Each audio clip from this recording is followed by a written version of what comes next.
السلام علیکم everyone and welcome back to my channel. آج میں آپ لوگوں کے لیے بساط دل بھی عجیب شے ہے بائے افشاں آفریدی کے ایپیسوڈ نمبر 3 لے کر آئی ہوں۔ So let's get started. جس تیزی سے کراچی جانے کی تیاریاں ہو رہی تھیں، اسی شد و مت سے عزیز و احباب اور ملنے جلنے والوں سے الوداعی ملاقاتیں بھی کی جا رہی تھیں۔ زرمینے کو حیرت ہو رہی تھی کہ اتنے سال یہاں گزارنے کے باوجود وہ لوگ جاتے ہوئے خوش اور ایکسائٹڈ تھے۔ شاید کئی سالوں سے پروگرام طے تھا، اسی لیے ذہنی طور پر سبھی تیار اور خوش لگ رہے تھے۔ اس شام بھی سعادت لالا ان سب کو لے کر گئے ہوئے تھے۔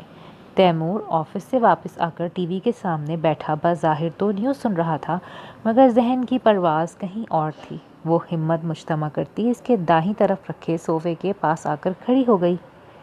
کیا بات ہے؟ کچھ کہنا ہے کیا؟ سخت لہجے ہمت پسپا کرنے کی ساری صلاحیتیں رکھتے ہیں۔ زرمینے کی ہتھیلیاں پسینے سے بھیگنے لگی۔ جی تو پھر کہو، کیا سوچ رہی ہو کھڑی ہو کر؟ صوفے کی بیک سے پشت لگاتے ہوئے وہ کسی جابر مطلق العنان کی طرح نظر آ رہا تھا۔ جی وہ میں کراچی نہیں جانا چاہتی۔ ذرا سا جملہ بولنے میں اس کی آدھی جان نکل گئی تھی۔ تیمور کی بھویں بری طرح سے سکڑی تھیں اس بات پر۔ کراچی نہیں جانا تو کیا اپنے تایا کے پاس جانے کا ارادہ ہے؟ طنزیہ انداز میں کہتے اسے سخت خشمگی نظروں سے گھورا تو زرمینے کی پلکیں جھک گئیں۔ وہ کچھ دیر بول ہی نہ سکی۔ تمہارے یہاں رہنے کا خطرہ ہے۔ تمہارے تحفظ کے لیے میں یہی درست سمجھتا ہوں کہ تمہیں یہاں سے دور بھیج دیا جائے۔ کچھ دیر وہ بول نہ سکی تو اس نے خشونت سے کہا، مگر آغا جان، میں آغا جان سے اتنا دور نہیں جانا چاہتی۔ دل کی بات کہتے ہوئے اس کی آنکھیں نم ہو گئی تھیں، لہجہ بھیگنے لگا تھا۔ تیمور قدرے نرم پڑ گیا تھا اس کی حالت پر۔ ہمیشہ وہی نہیں ہوتا جو ہم چاہتے ہیں محترمہ۔ اگر ایسا ہوتا تو زندگی میں سمجھوتا نام کی کوئی چیز نہیں ہوتی۔ بہرحال آغا جان نے تمہیں میرے سپرد کیا ہے اور مجھے معلوم ہے کہ مجھے کیا کرنا ہے۔ مجھے بحث مباحثہ پسند نہیں ہے، اسی لیے بہتر ہے کہ تم بھی اپنا مائنڈ میک اپ کر لو۔ آگے وہی ہوگا جو میں چاہوں گا، انڈرسٹینڈ؟ اس کا قدرے نرم لہجہ تلخی کی آنچ سے یکدم سلگنے لگا تھا تو زرمینے نے بے اختیار اسے دیکھا۔ تو گویا تم مجھے باندھنا چاہتے ہو تیمور علی خان، مگر کس بنیاد پر، کس حق کے تحت؟ اس کی آنکھوں میں سوال رقم ہو رہے تھے۔ تیمور نے قصداً نظر پھیر لی۔ جاؤ اور جا کر اپنا سامان پیک کر لو۔ زندگی میں بعض موڑ ایسے بھی آتے ہیں جب انسان کو جذبات سے زیادہ حالات کے مطابق فیصلہ کرنا ضروری ہو جاتا ہے۔ آغا جان کو بھی تمہاری تحفظ اور عزت عزیز ہے، اسی لیے وہ بھی اس فیصلے پر خوش ہیں۔ تم چاہو تو ان سے بات کر سکتی ہو۔ خشک اور سرد لہجے میں کہتے ہوئے اس نے اپنا موبائل اس کی طرف بڑھا دیا، جسے مرتعش انگلیوں سے تھام کر وہ پلٹ آئی۔ دل پر جیسے کسی نے منو بوجھ لاد دیا تھا۔ چند سالوں میں وہ آغا جان سے اتنی اٹیچ ہو گئی تھی، اسے اندازہ نہیں تھا۔ تیز رفتار جیپ کو خطرناک انداز میں بریک لگائے گئے تھے کہ ٹائروں کے نیچے آئے کنکر اس ناگہانی افتاد پر احتجاج کر اٹھے تھے۔ لگتا ہے زمان واپس آ گیا ہے۔ شہباز خان ہمتن گوش تھا۔ اس لمحے زمان کی جیپ کی مخصوص آواز پر وہ اپنی نشست سے اٹھ کھڑا ہوا۔ خان جی، زمان خان جی آ گئے ہیں۔ اسی لمحے ملازم نے آ کر متمانہ اطلاع دی، جس پر شہباز خان کے لبوں پر شفاف مسکراہٹ پھیل گئی۔ مڑ کر ساتھ کھڑے دلاور کی طرف دیکھا۔ یقیناً وہ کام کی اطلاع لے کر آیا ہے۔ دلاور: ہاں بابا، مجھے بھی ایسا ہی لگتا ہے، دلاور نے مدھم مسکراہٹ سمیت جواب دیا تھا۔ آخر بیٹا کس کا ہے وہ؟ شہباز خان کا۔ شہباز خان کا لہجہ پرغرور تھا۔ دلاور خان خاموشی سے دروازے کی طرف بڑھ گیا، مگر اس سے پہلے کہ وہ باہر نکل کر زمان خان کا استقبال کرتا، وہ اندر داخل ہوا تھا۔ چہرے پر کامیابی کی خوشی سرخی بن کر دوڑی تھی۔ باپ اور بھائی کے چہروں پر لکھے یقین کے تاثرات دیکھ کر مسکرانے لگا۔ اس بڈھے نے تو اپنی طرف سے کسی کو بھی تیمور کا پتہ بتانے سے منع کر دیا تھا، مگر مجھے بھی انگلی ٹیڑھی کر کے گھی نکالنا آتا ہے بابا۔ سیاہ واسکٹ کی اوپری جیب سے ایک صفحہ نکالتے ہوئے وہ خوشی سے کہہ رہا تھا، یہ ہے اس کا پنڈی والا پتہ۔ شاباش زمان، شاباش۔ شہباز خان کی آنکھوں میں چمک سی لہرا گئی۔ خوشی اور غرور کے ملے جلے انداز میں زمان خان کی پشت تھپ تھپائی۔ مگر تمہیں اتنی دیر کہاں ہو گئی؟ دلاور خان نے سوال کیا۔ بس اس بڈھے کے وفاداروں کی زبان کھلوانے میں وقت لگ گیا۔ بہت کم لوگوں کو اس کے اصل ٹھکانے کا پتہ تھا، کیونکہ یہاں سے جانے کے بعد تیمور کی ماں نے اپنے سارے تعلقات ختم کر لیے تھے۔ ناران اور ناران والوں سے۔ چادر کا ایک سرا مخصوص انداز میں جھٹک کر کندھے پر ڈالتے ہوئے زمان نے دھیرے دھیرے تفصیل سنانا شروع کر دی۔ اب کہو بابا، آج شام کو نہ نکل پڑیں پنڈی۔ بات کے اختتام پر زمان خان نے عجلت کا مظاہرہ کیا تو سنجیدگی سے سوچتا شہباز خان بھویں سکیڑ کر اسے دیکھنے لگا۔ نہیں، اتنی جلدی نہیں، آج موسم کے تیور کچھ اچھے نہیں، بارش یا ژالہ باری کے آثار نظر آ رہے ہیں۔ تمہیں معلوم ہے کہ مجھے کھلی جیپ میں سفر کرنے کی عادت ہے۔ مگر بابا، اگر مگر کچھ نہیں زمان، تمہیں معلوم ہے نا کہ میں ایک بار ہی فیصلہ کرتا ہوں، اور میں نے فیصلہ کر لیا ہے۔ کچھ سوچتے ہوئے شہباز خان نے قطعیت سے اس کی بات کاٹ کر فیصلہ کن لہجے میں کہا تو زمان خان اپنی جگہ مٹھیاں بھینچ کے رہ گیا۔ نشا اور مونا اماں اور زاہدہ بھابھی کے ساتھ آج پھر کسی کے گھر ملنے گئی ہوئی تھی۔ سعادت لالا اور زرمینے کی وجہ سے رک گئے تھے۔ اسے ساتھ چلنے کے لیے سب نے بہتیرا کہا، مگر اندر سے وہ بہت خوفزدہ تھی اور شہباز خان کی صفاقی سے اچھی طرح واقف بھی۔ جب ہی لاکھ سب کے اصرار پر بھی اس نے ساتھ نہ جانے کے فیصلے میں ترمیم نہیں کی۔ دوسری طرف تیمور نے بھی اسے گھر سے نکلنے سے منع کر رکھا تھا۔ ان سب کے ساتھ جانا تیمور کو غضبناک کر دیتا۔ وہ گھر پر ہی رہی۔ آنے والی زندگی کے سارے راستے نہ صرف پیچیدہ بلکہ گنجلک دکھائی دے رہے تھے، اور ان پر چلنے والے ہمراہی کی بے اتنائی اور بیگانگی اسے اندر ہی اندر مایوس اور ہراساں کر رہی تھی۔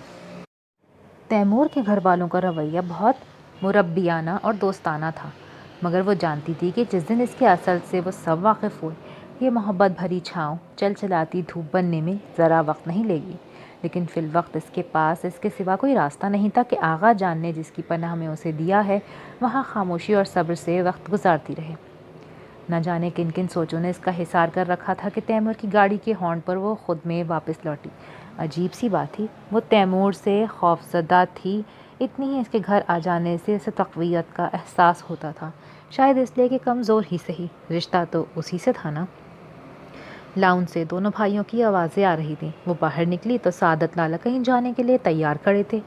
میں ذرا اپنے ایک دوست سے ملنے جا رہا ہوں، واپسی پر ان چاروں کو بھی پک کرنا ہے بیٹا، آپ کو زحمت نہ ہو تو اس سے کھانے کا پوچھ لینا۔ تیمور سے بات کر کے وہ اس کی طرف پلٹے تو اس کی بات سن کر اسبات میں سر ہلا دیا۔ سعادت تیمور سے مزید کچھ کہہ کر چلے گئے تو وہ کچن کی طرف جانے کا سوچنے لگی۔ سمجھ میں نہیں آ رہا تھا کہ اس کے لیے کچھ گرم کر کے لائے یا نہیں، کیونکہ پچھلی بار کی عزت افزائی وہ ابھی بھولی نہیں تھی۔ ابھی اسی ادھیڑ بن میں تھی کہ تیمور خود کچن کی طرف جاتا ہوا دکھائی دیا۔ کیا کرتی؟ جی کڑا کر کے خود بھی پیچھے چلی آئی۔ وہ اس وقت فریج میں جھانک رہا تھا، جسے نظر انداز کر کے اس نے آگے بڑھ کر اوون کھولا اور ہاٹ کیس میں رکھا کھانا نکال کر مائکرو ویو میں گرم کرنے کو رکھ دیا۔ تیمور نے چونک کر خفگی سے اسے دیکھا تھا، جس پر وہ کچھ سٹ پٹاسی گئی تھی۔ یہ میں نے نہیں بنایا، صرف گرم کر رہی ہوں، پلیز کھا لیجیے گا، مونا کی دادی کہہ کر گئی تھی مجھ سے۔ اپنی گھبراہٹ پر قابو پاتے ہوئے اس نے جھکے سر سمیت کہا تو تیمور اس کی مونا کی دادی کہنے پر بھویں سکیڑتا باہر نکل گیا۔ تھوڑی دیر بعد وہ ٹرے میں کھانا رکھے باہر آئے تو تیمور صوفے پہ بیٹھا جانے کن سوچوں میں گم تھا۔ چہرے پر سوچوں کی تلخی تاثرات بن کر بکھری ہوئی تھی۔